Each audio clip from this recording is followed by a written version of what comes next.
মোদি সাবধান হয়ে যা, একবার সাবধান হয়ে যাবি। বাংলাদেশে টাকা বিনা মানুষ 16টি বছর ফুট ফুট ফুট দিতে পারছে না। মানুষের প্রাণে আন্দোলন প্রাণে মানুষের এই ভাই কত কেন না ফুটটা দিতে পারছে না একমাত্র তোর মোদির লিগা ভারতের লিগা মানুষের আশা আকাঙ্ক্ষা সব পাই গেছে ভাই কথা কইন না। মানুষের হৃদয়ে আঘাত দিচ্ছে, অন্তর আঘাত দিচ্ছে। বাংলাদেশে এমন একটা মানুষ নাই যে না কষ্ট পাচ্ছে। ওই মোদি সাবধান হয়ে যা, একবার সাবধান হয়ে যাবি। বাংলাদেশে টাকা বিনা ওরা ডাইরেক্ট আমি সাবধান করে দে। বাংলাদেশ 2বার স্বাধীন করছি আমরা, লক্ষ লঞ্জিত হইয়া।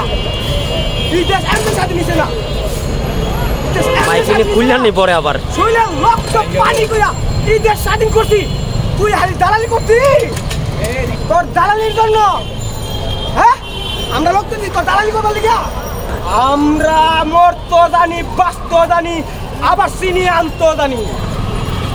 আমরা বাংলাদেশ যেমন সুন্দর, আমরা মানুষটা সুন্দর। বাংলাদেশটা যেমন নরম, আমরা আবার এমন নরম। যদি শক্ত হয়ে যাই না, আমরা যদি একবার শক্ত দিই না, কেউ দাবাই রাখতে পারবে না আপনাদের। আমরা অনেক সিরিয়াস নেই বলার মতে। ভারত যদি স্বাধীনতা হেল্প না করতো আমরা স্বাধীনতা করতে পারতাম না, সেটা মোদী সরকার বলেছে, ইন্ডিয়া থেকে বলছে। সেই বিষয়টা আপনি কেমন ভাবে দেখছেন? এক কথা মিশা কথা গো, 20.5 টাকা দিচ্ছে না। হ্যাঁ গিয়ে টাকা দিয়ে কথা আছে বাংলাদেশ স্টেশন আছে লগে। আমাদের বাংলাদেশ কোনো বেড়াবো দবাই রাখতে পারবে না। 2বার স্বাধীন করছি, করা লাগলে মরবো তো আপোষ করবো না। স্বাধীন দেশ স্বাধীন পতাকা উঠবে আর আমরা পতাকাকে যে অপমান করবে, আমরা বাংলাদেশের পতাকা যে পতাকা পুড়িয়ে দিবে, ঘৃণা লাগে, একে আমরা ঘৃণা করি।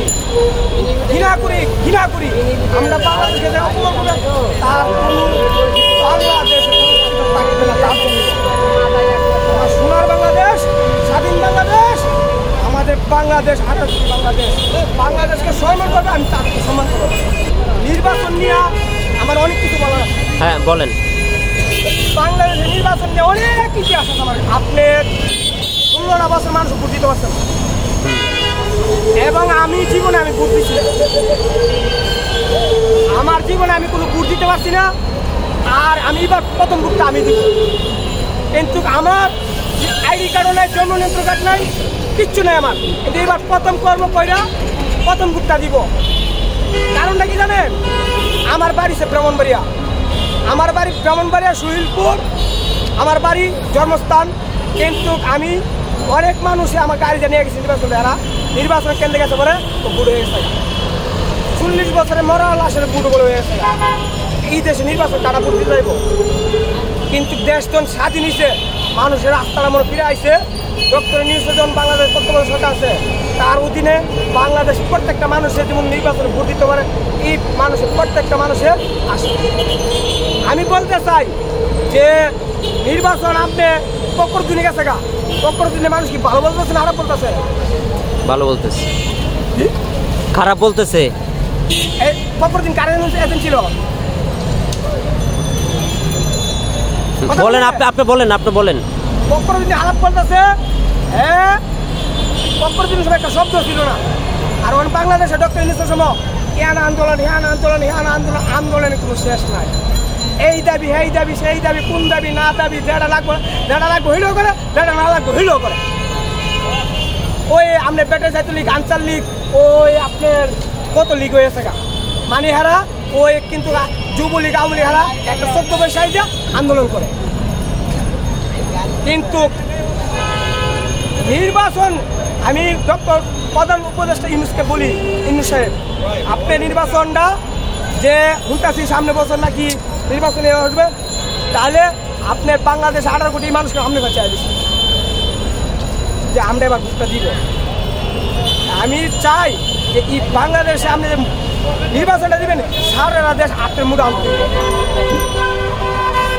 সারা দেশ হাতের মুড়ে আইন নির্বাচন দিতে হবে। মুসলিমকর বাইরে যে কিছু না করতে পারে, কোনো বাইরের যেন হামলা করতে না পারে, কোনো বাইরের যেন কোনো কেন্দ্রকে না ইয়ে করতে পারে, কোনো বাইরের যেন আক্রমণ সৃষ্টি না করতে পারে, কোনো পার্শ্ববর্তীদের যেমন না কথা বলতে পারে। এই সব একটা মুহূর্তে এখন নির্বাচন দিবেন, বাংলাদেশ কোনো ঝামেলা হবে না। আর আমাদের বাংলাদেশের কোনো কারণে নেই, আইডি কার্ড পাওয়া নেই, বুঝলেন, তার পরিচয়পত্র, বাড়ির ঠিকানা, তার দাদার ঠিকানা, 14 গোষ্ঠীর ঠিকানা নিয়ে আইডি কার্ড দেবে।